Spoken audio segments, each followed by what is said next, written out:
the Sundance Film Festival in Park City, Utah, this is Democracy Now! They have gone to extraordinary lengths to put a muzzle on John Bolton, to avoid calling him as a witness, to avoid letting the American people hear what he has to say, to trying to stifle his book, to attacking him publicly, because they fear what he has to say, because they already know the president's scheme has been exposed. The Republican-led Senate appears poised to acquit President Trump as early as today in the historic impeachment trial after Republican Senator Lamar Alexander of Tennessee announced he would vote against calling witnesses, likely leaving Democrats one vote short. Alexander said the House impeachment managers had proven their case, but that Trump's actions don't rise to the level of an impeachable offense.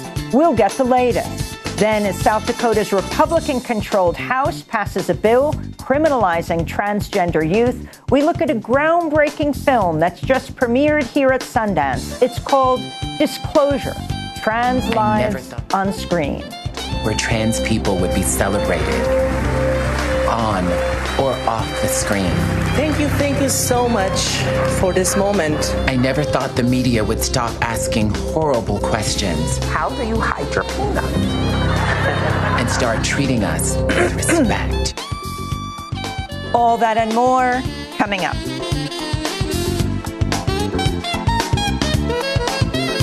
Welcome to Democracy Now!, democracynow.org, The War and Peace Report. I'm Amy Goodman. The Republican-led Senate appears poised to acquit President Trump as early as today in just the third presidential impeachment trial in U.S. history. On Thursday night, Republican Senator Lamar Alexander of Tennessee announced he would vote against calling witnesses, likely leaving Democrats one vote short. If the vote to call witnesses fails, the Republican leadership is expected to move quickly to end the trial and vote to acquit the president. We'll have more on the impeachment trial after headlines with Dahlia Lithwick. The World Health Organization has declared an international public health emergency as the death toll from the coronavirus tops 200 in China, with a nearly additional 10,000 cases of infection in 20 countries. I'm declaring a public health emergency of international concern over the global outbreak of novel coronavirus. Let me be clear. This declaration is not a vote of no confidence in China.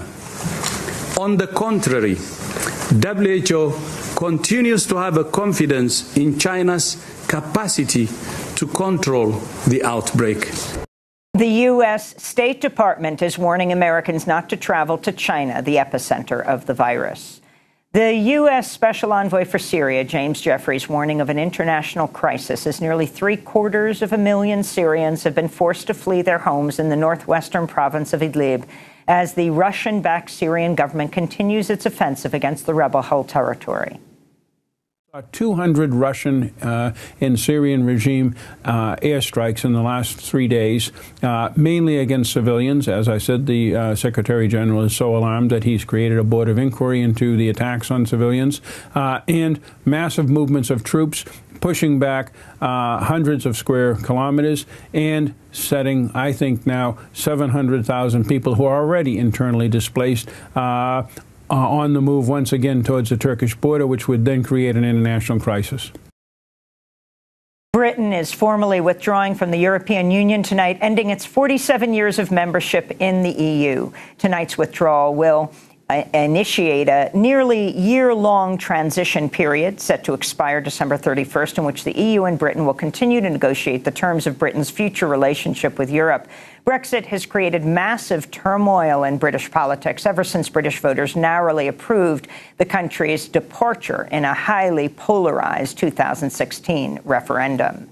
The Pentagon's deployed the first submarine armed with a low-yield Trident nuclear warhead in a move that anti-nuclear activists say increases the threat of nuclear war.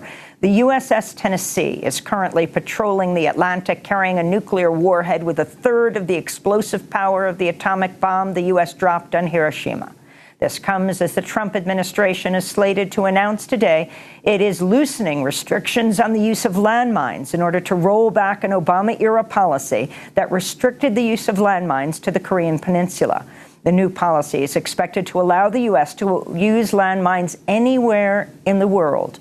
This could make the United States one of the only few countries, including Burma, Syria, and North Korea, that would continue to use landmines despite an international treaty banning their use.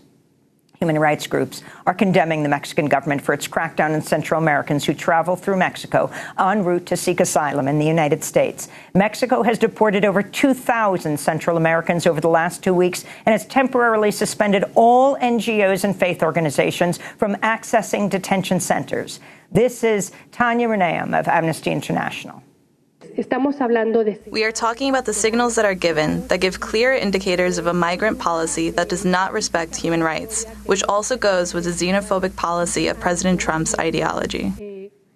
This comes as the Trump administration says it'll expand the Remain in Mexico policy to Brazilian asylum seekers who will now be forced to await their U.S. court dates in Mexico. 60,000 asylum seekers have already been subjected to the Remain in Mexico policy, where Doctors Without Borders says 80% of them report being victims of violence. And Mexican butterfly conservationist Homero Gomez Gonzalez has been found dead 2 weeks after he went missing. An official with Michoacan's Human Rights Commission says he might have been targeted by illegal loggers operating in the area where he managed a sanctuary for monarch butterflies. In Bolivia, massive crowds gathered at the airport earlier this week to welcome the movement towards socialism's presidential candidate, Luis Arce, back to Bolivia. He'll be running against the far-right self-declared interim president, Janine Áñez, who sparked massive backlash by announcing she plans to run in the May 3rd election. The political turmoil in Bolivia comes after longtime President Evo Morales was ousted in a military coup. The United States is pushing the European Union to end its ban on chemical-washed chicken as part of the negotiations for the transatlantic trade deal known as the Transatlantic Trade and Investment Partnership. The European Union prohibits the import of chicken products treated with chlorine dioxide, but U.S. Agriculture Secretary Sonny Perdue is pressuring Europe to reconsider this ban, and Trump has threatened to impose tariffs on cars imported from Europe if the EU doesn't agree to the transatlantic trade deal. The Colorado Senate is expected to vote today on legislation that would repeal the death penalty. On Thursday, senators voted in favor of advancing the measure, with enough Republican lawmakers joining Democrats that the legislation is expected to pass the final vote today. If signed into law, Colorado would join 20 states and the District of Columbia, which have already banned the death penalty. And Saturday marks the 60th anniversary of the Greensboro Force sit-in protest at the lunch counter at Woolworth's in downtown Greensboro, North Carolina. On February 1st, 1960, 4 freshman students at North Carolina's A&T University, Ezell Blair Jr., Franklin McCain, Joseph McNeil, and David Richmond, refused to leave the whites-only lunch counter after being denied service. Their action inspired a nationwide wave of sit-ins aimed at desegregating businesses and public spaces. Within weeks of their action, sit-in protests spread to over 250 cities and towns across the country, sparking a nationwide movement that saw more than 400 protests by the end of the year. And those are some of the headlines. This is Democracy Now!, democracynow.org, The War and Peace Report. I'm Amy Goodman. We're broadcasting from Park City, Utah. The Republican-led Senate appears poised to acquit President Trump as early as today in just the 3rd presidential impeachment trial in U.S. history. On Thursday night, Republican Senator Lamar Alexander of Tennessee announced he would vote against calling witnesses. Alexander said it was inappropriate for Trump to ask a foreign leader to investigate his political rival, but he went on to say, quote, "There is no need for more evidence to prove something that's already been proven and that does not meet the United States Constitution's high bar for an impeachable offense," unquote. Democrats need 4 Republican senators to support calling for witnesses, but it appears they'll fall short. Democrats were hoping to hear testimony from former National Security Advisor John Bolton. In a forthcoming book, Bolton has reportedly written that Trump personally told him he wanted to maintain a freeze on military aid to Ukraine until Ukraine turned over materials related to his political rival, former Vice President Joe Biden. Republican Senators Susan Collins and Mitt Romney have said they will vote yes today on witnesses. If Lisa Murkowski of Alaska votes with them, it will result in a 50-50 tie, meaning no witnesses will be called unless Chief Justice John Roberts casts a tie-breaking vote, which is seen as highly unlikely. If the vote to call witnesses fails, the Republican leadership is expected to move quickly to end the trial and vote to acquit the president. Hours before he made his announcement, Republican Senator Lamar Alexander, along with Lisa Murkowski, submitted a question during the Senate trial asking if Bolton's testimony would even matter, because Trump's legal defense team claims the allegations, even if true, don't rise to the level of an impeachable offense. White House Deputy Counsel Patrick Philbin and lead House impeachment manager Congressman Adam Schiff both responded. This is Philbin. There was no quid pro quo. There was no, and there is no evidence to show that. There was not that sort of linkage that the House managers have suggested.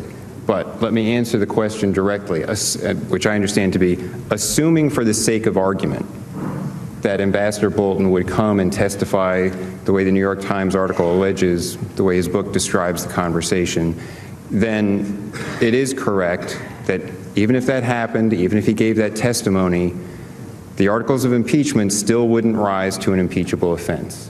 We know why they don't want John Bolton to testify. It's not because we don't really know what happened here. They just don't want the American people to hear it in all of its ugly, graphic detail. To talk more about the impeachment trial, we're joined by Dahlia Lithwick, senior editor at Slate.com, where she is the senior legal correspondent and Supreme Court reporter. Dahlia, welcome back to Democracy Now! So this is a crucial day. Explain what's going to happen today, what we know and what we don't know. I think we're going to see a whole bunch of motions, Amy, much as we saw in the first day where Democrats tried to bring forth motions to hear witnesses again, to have more testimony, to have more evidence. And I think, as you just said, they're likely to be roundly defeated. It looks as though they just don't have the 4 votes they need to proceed. Maybe we'll be surprised. But if that's the case, it'll be a lot of skirmishing about procedure. And the plan is, I think, to go to closing arguments, and then probably as late as 2 or 3 in the morning, late tonight, there will be a final vote to end this whole thing. People could wake up this time tomorrow and it was all over. So explain how this all goes down. I mean, even as we speak, we may hear what Senator Murkowski of Alaska has decided to do, whether she wants to call witnesses. Romney has said, yes, we're here in Utah, the junior senator from Utah, and Susan Collins, who's in a very close race in Maine, has said she wants to have witnesses. Then there was Lamar Alexander. And I want to read some of what Senator Lamar Alexander's statement is. He wrote, "The question then is not whether the president did it, but whether the United States Senate or the American people should decide what to do about what he did. I believe the Constitution provides the people should make that decision in the presidential election that begins in Iowa on Monday," he said. So he actually said President Trump was wrong in what he did, but it didn't rise to the level of an impeachable offense. We'll see how that affects Murkowski. Of course, there are Democrats like Joe Manchin who could split with the Democrats and vote with the Republicans on this. But talk about this. And then you are a longtime Chief Justice John Roberts watcher. If they do tie, what does this mean? Chief Justice Roberts would be the tiebreaker, but he doesn't have to be. Well, just as to the first point, I think the most interesting thing to me about Senator Alexander's move there is there are 2 things that he did. One that's astonishing is he essentially said, a week ago we were all saying, this didn't happen, it couldn't have happened, there was no quid pro quo. Now we're all conceding it happened, but it's not bad. And I just think it's really important to see how the marker has shifted, that it seems that a week ago we were arguing the facts. Maybe the facts didn't happen. Maybe it didn't happen the way it's alleged. with Bolton's new allegations, I think everybody now stipulates it happened. It was really bad. And so what we've seen, and this shift is profound, Amy, Alan Dershowitz getting up and saying, well, it's okay. Presidents do it all the time. As long as the president wanted to influence the election because he believed it was in the good of the country, then it's perfectly fine. And that's, Republicans in the Senate fell in line. So I just want to be super clear. What just happened was defining impeachability down. It is almost impossible now to meet the standard where they've set the bar, and that is really a change that happened in the blink of an eye. Just as to your other point about Lamar Alexander, it's an amazing abdication of senatorial responsibility to say, shruggy emoji, we don't know what happened, but let the people decide. I mean, there's no point in having a Senate or a trial if you don't step up right now. As to the question of John Roberts, I think you and I have had this conversation a few times in the last few weeks. John Roberts has one predominant interest, and that is not getting involved. He does not want the sort of stink of politics to be on him. He has very masterfully gotten through these last couple of days by just sort of figuratively and literally rising above it. I think anyone who believes that he is going to throw in and be the guy who decided a fundamental question in this impeachment trial just is not watching John Roberts. So if he decides, and it has happened historically, in 1868, Chief Justice Salmon Chase did break some ties when he presided over Andrew Johnson's impeachment. I don't think John Roberts is a Chief Justice in that model. I think he is going to very, very much do everything he can not to be involved. And if it comes to this question of do you cast the tie-breaking vote, I think he will say I'm out and leave it to the Senate, in which case there's no conviction. Right, because a tie would mean that President Trump is acquitted. But wouldn't that be Chief Justice weighing in a very big way, because he knows this? It's such a fundamental question in this moment. Is neutrality neutral? And of course it's not neutral. He would be throwing in his lot with the Republicans. But I think that he would also be able to have a kind of plausible deniability, Amy. He'd be able to say, I did nothing. I didn't insert myself in. I let the procedure go as it needed to go. And I think he would claim that he really only had ceremonial role. There's been a lot of good op-eds this week by law professors saying, look, the Constitution says he shall preside.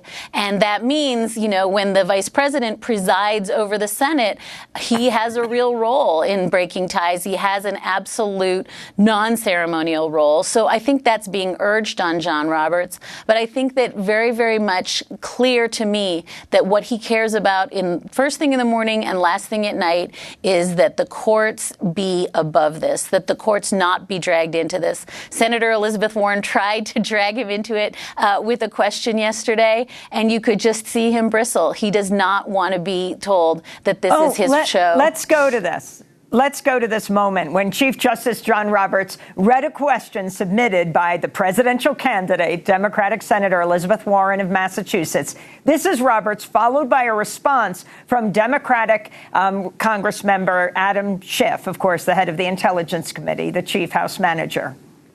At a time when large majorities of Americans have lost faith in government, does the fact that the Chief Justice is presiding over an impeachment trial in which Republican senators have thus far refused to allow witnesses or evidence contribute to the loss of legitimacy of the Chief Justice, the Supreme Court, and the Constitution? I would not say that it contributes to a loss of confidence in the Chief Justice. I think the Chief Justice has presided admirably. But it does not reflect well on any of us if we are afraid of what the evidence holds. If this will be the first trial in America where the defendant says at the beginning of the trial, if the prosecution case is so good, why don't they prove it without any witnesses? That's not a model we can hold up with pride to the rest of the world. And yes, Senator, I think that will feed cynicism about this institution. So, Dahlia Lithwick, explain. Yeah, I mean, there's a part of me, a small part of me, having just said that being neutral is not neutral, that my heart does go out to the Chief Justice. If you read his State of the Judiciary speech that went down right before New Year's, it is clear he feels as though the courts are facing this existential crisis, that the public doesn't believe that they're legitimate, that the public believes that they are political and that they are driven entirely by sort of craven political motives. And that's killing him. It's why last year when Donald Trump went after, quote, Obama judges, for the first time, the Chief Justice really called him out and said, no, we are not Obama judges and Bush judges. We are judges. So I think there is this anxiety, and you have to kind of concede that it is an anxiety for him that is, I have to bolster the reputation of the entire Article III judiciary because Donald Trump is trying to drag it down. And that, I think, is why Adam Schiff was at pains to say, no, Mr. Chief Justice, we have ultimate faith in you. But I think the larger problem is if, in a sense, John Roberts does what you just heard in Lamar Alexander's statement, which is to say, I have no role to play here. I guess the people should decide. The process is a neutral adjudicatory process in which nobody apparently wants to hear witnesses. Nobody apparently wants to step forward and make a decision. That is a decision to put a thumb on the scale for Mitch McConnell's whole sort of show trial here. And so you can at the same time kind of empathize with the anxiety he feels about getting his hands dirty here, and also just, I think, recognize that history will probably remember, if it comes down to these 3 votes and John Roberts' tiebreaker, that he, in deciding not to decide, did not necessarily do the integrity of the judicial branch or of this quote-unquote trial in the Senate any favors. I wanted to also go to another moment. Supreme Court Chief Justice John Roberts declining to read a question submitted by Republican Senator Rand Paul of Kentucky. The question included the name of a person some speculate is the CIA whistleblower whose complaint catalyzed the impeachment inquiry. This is the moment. The presiding officer declines to read the question as submitted.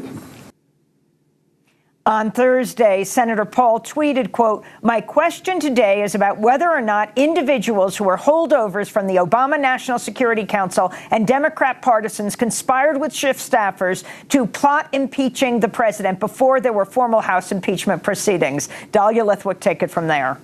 Yeah, I think this goes to an important criticism that a lot of, at least Democrats, have had of the Chief Justice.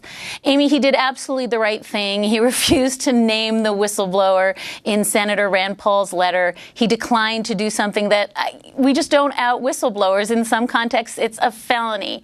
But then Rand Paul just got up, left the chamber, read the statement, named the whistleblower, went ahead and did on television the thing that John Roberts had declined to do sort of in real time in the decorous chamber. And this is another of many examples where I think there was some sense that the John Roberts who called out, if you remember, on the first night of the trial, called out both sides for inappropriate language, for being overtly destructive and really, in his view, unfortunately partisan.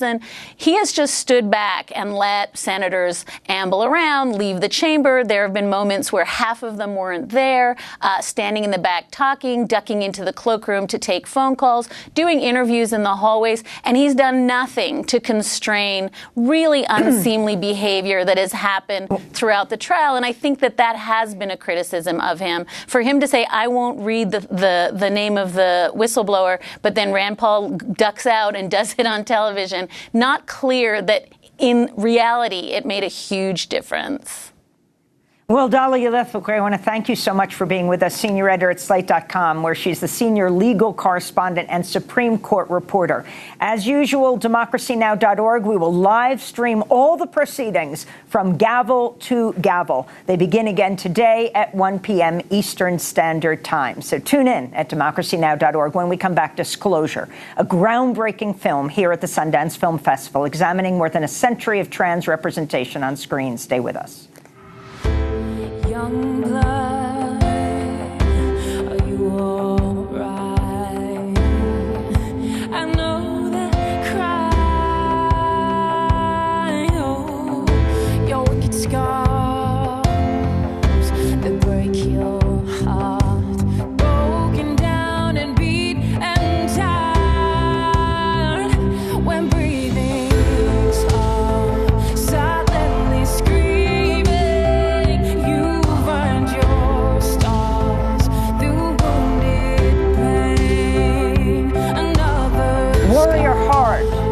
is Shawnee. This is Democracy Now! I'm Amy Goodman. This is the War and Peace Report. We're broadcasting from the Sundance Film Festival in Park City, Utah. In South Dakota, the Republican-controlled House passed a bill Wednesday that criminalizes gender-affirming surgery for transgender youth. The bill, which sailed through the House by a 2-to-1 margin, would make it a felony for doctors to provide anyone under the age of 16 with puberty blockers, hormones, and other transition-related health care. Medical professionals who provide this care could face up to 10 years in prison. Parents and health professionals say the bill will take away life-saving treatments for transgender youth. This came the same week a South Dakota lawmaker introduced 2 more anti-trans bills into the legislature, the latest of more than 25 anti-LGBTQ bills introduced around the country this year. As this assault on transgender lives takes place in South Dakota and across the country, we turn to a groundbreaking film that just premiered here at the Sundance Film Festival. It's called Disclosure: Trans Lives on Screen. The documentary examines the depiction of transgender people in television and film for more than a century, from the 1914 silent film A Florida Enchantment to the Oscar-winning 1999 film Boys Don't Cry to the new hit television series Pose. Through in-depth interviews with transgender actors, activists, and writers, the documentary reveals the way Hollywood and the media both manufacture and reflect widespread misunderstandings and prejudices against trans people. The film also champions the trans people in film and television who have fought and are fighting tirelessly for accurate and dignified representation on screen. In this clip from the beginning of Disclosure, we first hear the voice of the legendary transgender actress and activist Laverne Cox. I never thought I'd live in a world where trans people would be celebrated on or off the screen. Thank you so much for this moment. I never thought the media would stop asking horrible questions. How do you hide your peanuts? And start treating us with respect. You kept it quiet because you said you didn't want to become othered. Now, look at how far we've come. We have so much more representation in government, in media. We are everywhere. And you never know what those positive images do for other people. You never know. For the first time, trans people are taking center of their own storytelling. At this point where we're talking really about unprecedented trans visibility. That's my sister! Look at me! Trans people are being murdered disproportionately still. That's the paradox of our representation is the more we are seen, the more we are violated. The more positive representation there is, the more confidence the community gains, which then puts us in more danger. I go into the women's restroom, then I've committed a crime. If I go in the men's restroom, then everybody knows. I think all of us in the community have had those moments of being like, is this going to somehow alienate people who aren't ready yet? Why is it that trans issues have become like a front and center issue in the culture wars? I think capitalizing on people's fear is what has landed us in this moment right now. And you have hope on one side and fear on the other. I think for a very long time, the ways in which trans people have been represented on screen have suggested that we're not real, have suggested that we're mentally ill, that we don't exist. And yet, here I am, yet here we are, and we've always been here.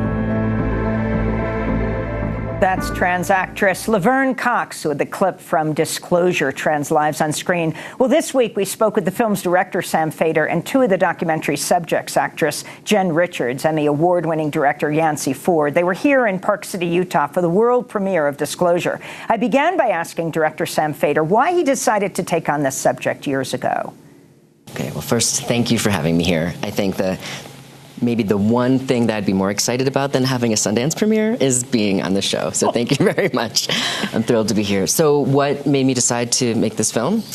I think 2014, Laverne Cox was on the cover of Time magazine. And I remember seeing her in this beautiful blue dress, and the headline read "The Transgender Tipping Point."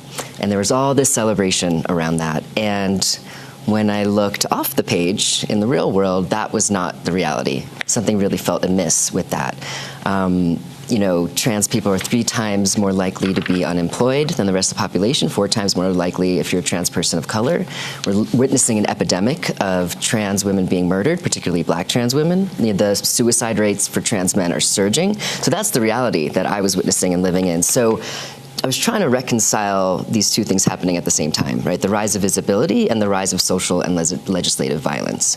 So I wanted to look at the legacy of those images to understand how we got there and to understand how to use this excitement around positive visibility to, you know, work on pushing back against the legislation that's trying to legislate us out of existence. And why did you call the film Disclosure?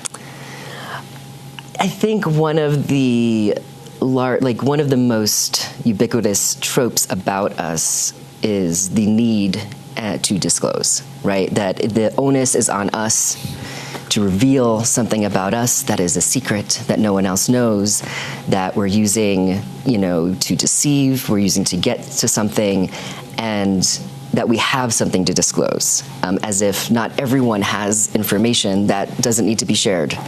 Jen talks about it really beautifully in the film, how, you know, it's the idea of disclosure is really prioritizing someone else's experience over your own.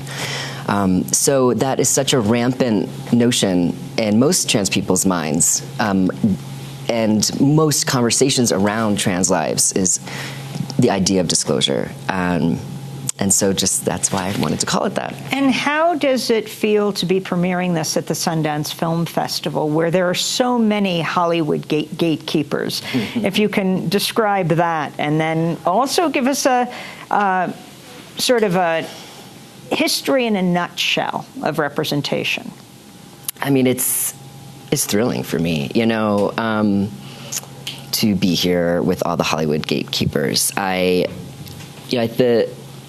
As a documentarian, like, you get to explore these issues with such nuance and time, as opposed to the actors who want to get work, you know, and want to, you know, speak their truth, but also want to have a career.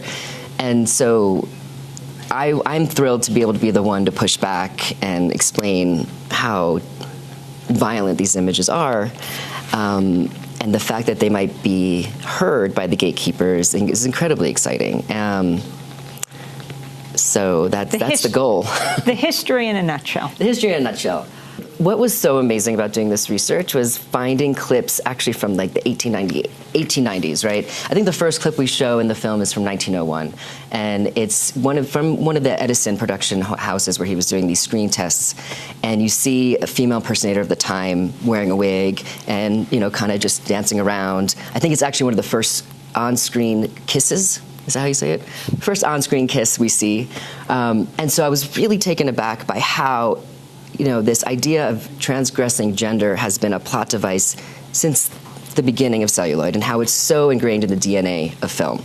And you see that sort of imagery of putting a man in a dress as a joke evolve from making fun of women to making fun of gay men to then a stand-in for trans women. There's this film from the Florida Enchantment, this film called The Florida Enchantment from 1914, and there you start to see how gender transgression and racism have been so also deeply embedded, intertwined together and embedded in our film history. And right around that time, Yancey Ford is Birth of a Nation, and you go into this, Sam, in Disclosure, the horrific racist film that was premiered at the White House under President Wilson. Yeah, what's remarkable is D.W. Griffith is sort of this embodiment of, you know, the beginnings of just sort of massacring the reality of what it means to be black in America, what it means to be trans in America. He takes the most vulnerable populations, the most vulnerable people, and turns them into devices for his narrative pleasure. for to reinforce the the predatory black man, and then to on top of that morph the trans body into something that is object of ridicule, to be to be laughed at by us all, but also to be discarded, to be thrown away, and I think that anyone would have gotten to, the first jump cut to, advance the story in film. It's a great, editing moment in the history of film. But I also think that the fact that we don't talk about how problematic the images that he created are helps to perpetuate those images.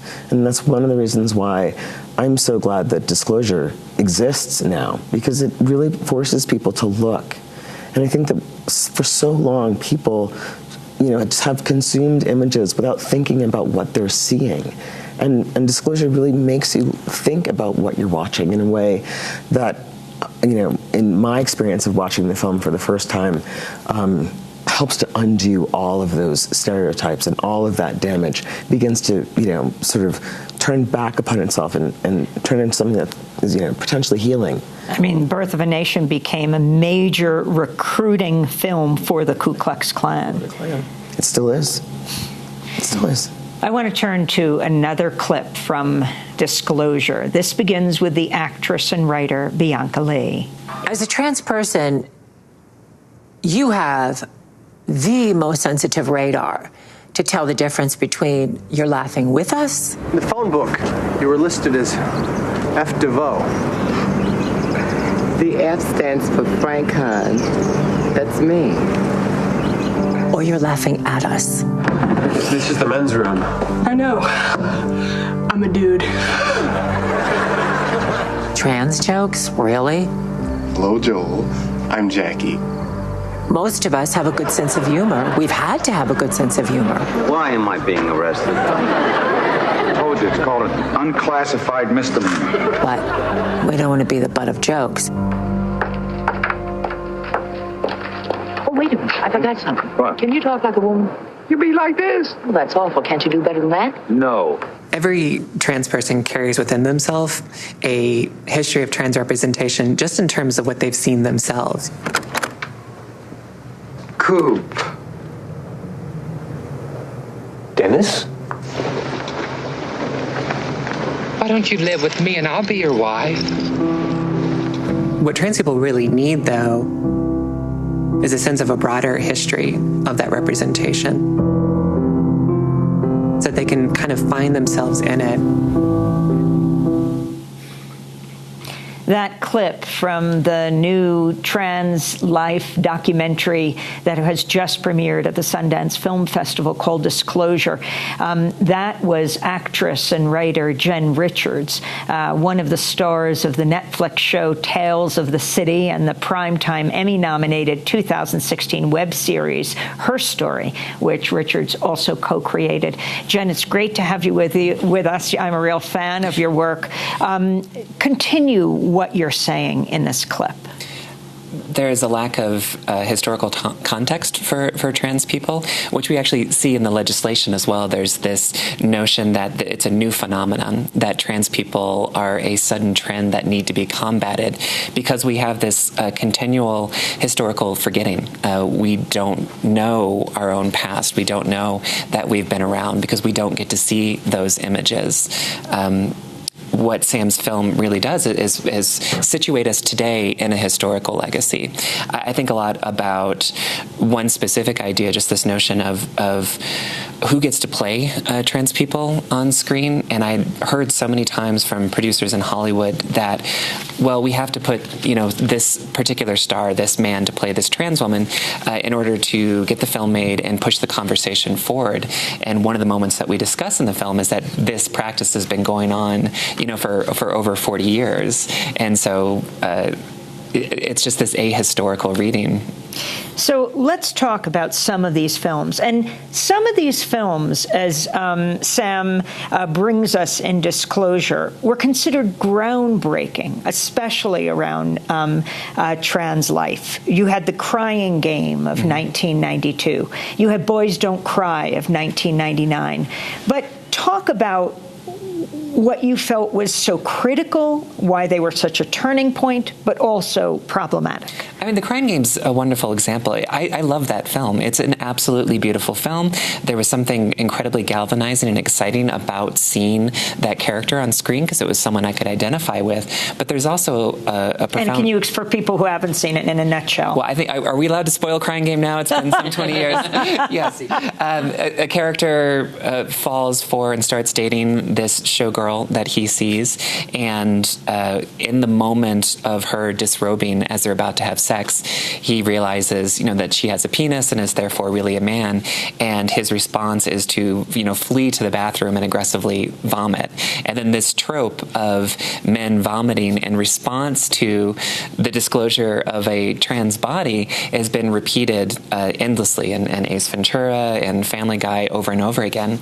And for trans people ourselves, those images just get placed in our brains and are really hard to dislodge. I've dated men for many years, and that image was always running through my mind. Every time I went to disclose to someone that I was trans, that's the image in my head is of a man responding. And vomiting.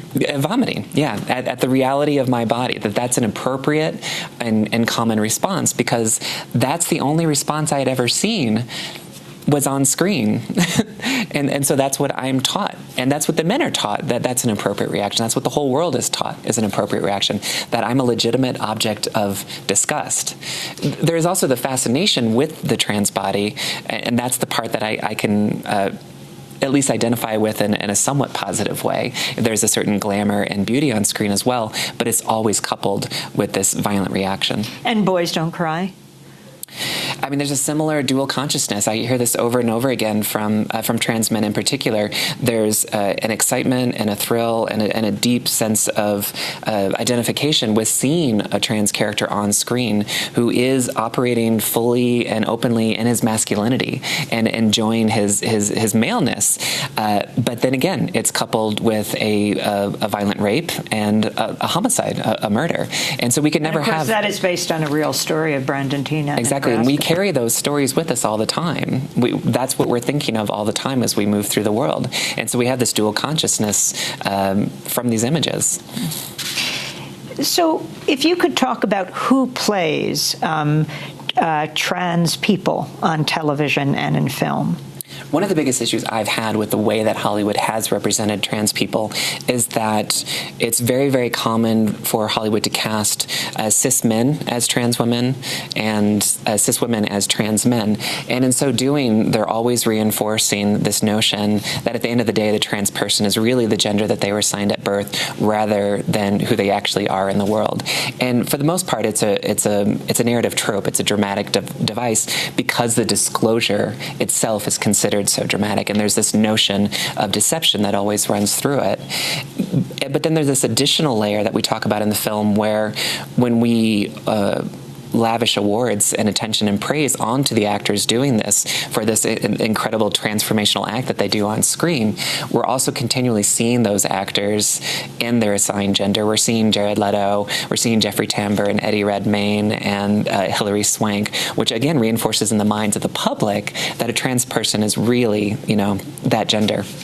Hilary Swank, of course, for Boys Don't Cry, and Eddie Redmayne for The Danish Girl. Mm-hmm. Talk about The Danish Girl. And The Danish Girl, I have very complicated feelings about it. I think it's a really lovely film.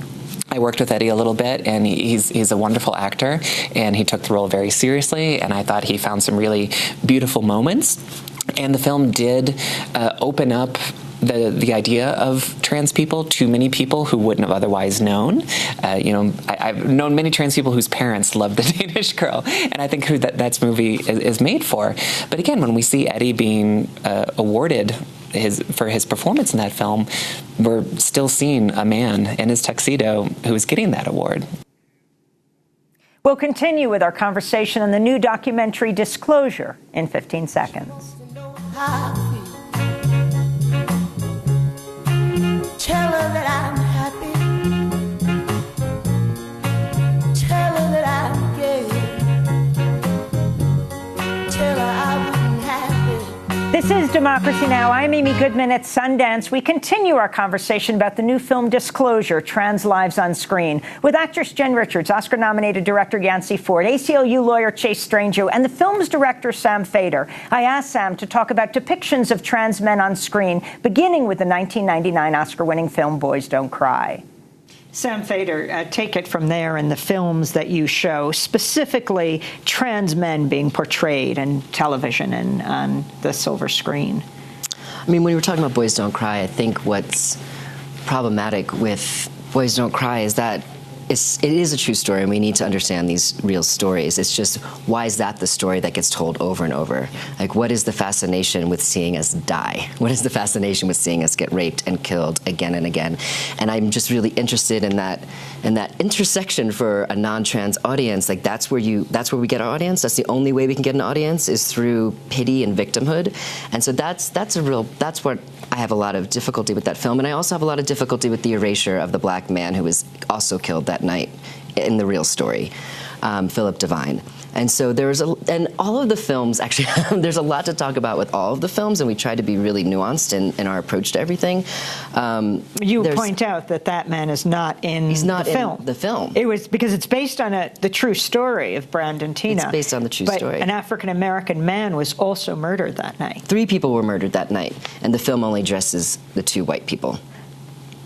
And so I think that's, yeah, I don't have the proper word to say on air for that. But the film... Yancey Ford, do you have the proper word? This is the internet, right? It is not. I mean, it is, but we're also on television. I mean, it is, again, I loved Boys Don't Cry. I loved it.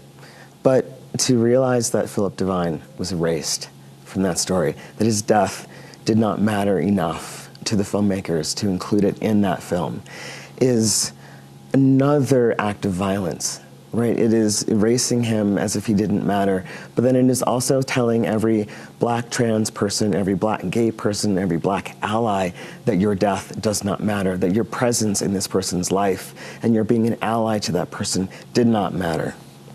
And I think that one of the things that directors have to do is to be more conscious. Like, I think we have to live in the moment of our creation and understand what we're doing when we make choices like that.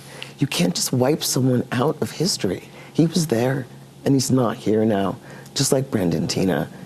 And the more people begin to understand the impact of their decisions creatively, and the more people realize by watching Disclosure that the accumulation of 100 years of these types of choices have on a community, like have on actual human beings, hopefully, for me, that will move people to be smarter, more empathetic, and more deliberate about their decision making. Because erasing him is just, I mean, it's an act of violence, but it's also just lazy. Well, you say in the film, in this very touching moment among an endless stream of deeply moving moments, if we can't see us, we can't be us. You know, the wonderful thing about Marian Wright Edelman is that she has such wisdom across, across the range of human experience. When she said that about children, I don't think that she would exclude trans children or gender nonconforming children or children who feel like they are non-binary. She means all of us when she says that, and I think that to have us be homicide victims or to be rape victims or to be exposed in a violent way and then discarded, we don't need to see any more of that. We see that every day. Jen Richards. What interests me, that I just realized as we're talking, that there's a parallel between The Danish Girl and Boys Don't Cry, and that both are trans stories that are written and directed and performed by cis people for a cis audience. And in both cases, the complexity of the actual situation is erased in favor of something that's more easy to package.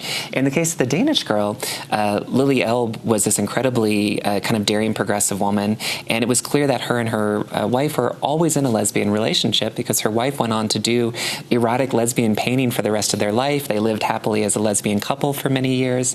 And it was only after 6 surgeries that Lily Elbe eventually did die, because she was always pushing the boundaries of medical science, and that they were operating in this, pre-war, very artistic kind of queer culture at the time. And so all that complexity is lost, and instead we have this story of this man who has to become a woman, and then his wife, leaves him for this, strapping Austrian guy. And so we erase all the actual queerness of it. And again, it reinforces this historical forgetting, as if queer people hadn't always been around. I want to turn to another clip from this remarkable documentary that's just premiered at Sundance called Disclosure, where Laverne Cox discusses portrayals of trans people in the media. It begins with the comedian Flip Wilson playing that famous character Geraldine on The Flip Wilson Show. Hit it, maestro. All of me. Why not take all of me? Can't you see, I'm no good without you. What's interesting for me about growing up in Mobile, Alabama, and then having my first interactions with what it meant to be transgender happening on television, is that even when characters weren't necessarily trans-identified, I think those characters affected how I thought of myself as a trans person and how the general public probably thinks about trans people. And one of those early images for me was the character of Geraldine from The Flip Wilson Show. I can't stop wanting you. Sing the song, Ray. It's useless to say. I remember I would watch it with my mom and my brother, and my mother loved Geraldine and would laugh at that character, so it's something that existed in the realm of humor. But whenever there was something trans this or sex change that. A sex change operation. A sex change operation. Right. I better sit down. I would be very interested, and I would sort of lean in, but very sort of discreetly. These images that don't seem to comport with, like, the person that I knew I was.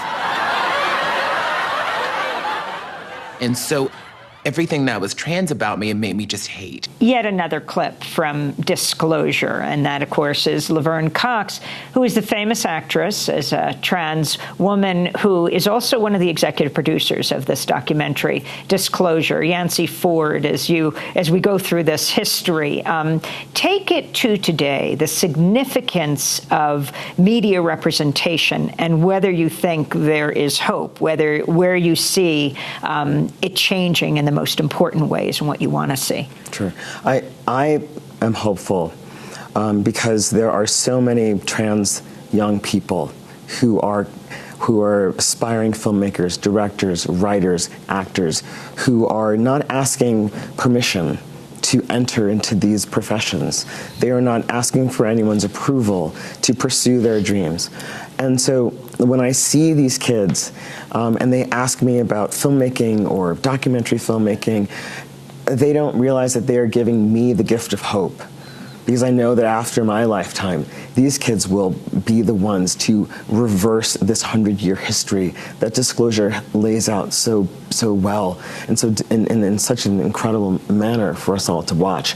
The next 100 years of cinema are going to be written by trans makers. They're going to be written by trans actors and writers and directors, and that, for me, is an incredible feeling to know that another generation of trans kids will not have to ingest the things that I did when I was growing up and then live out the effects of that over the course of their lifetime. Sam Feder, you're the director of Disclosure. You have a remarkable statistic in the film. What is it, something like 80%?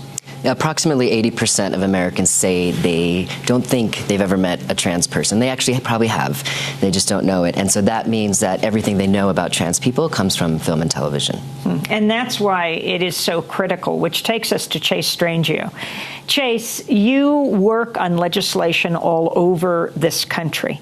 Right now, we're talking about what's happening in South Dakota and in states around the country that are introducing anti-trans legislation. And when it doesn't doesn't pass the first time, they do it again.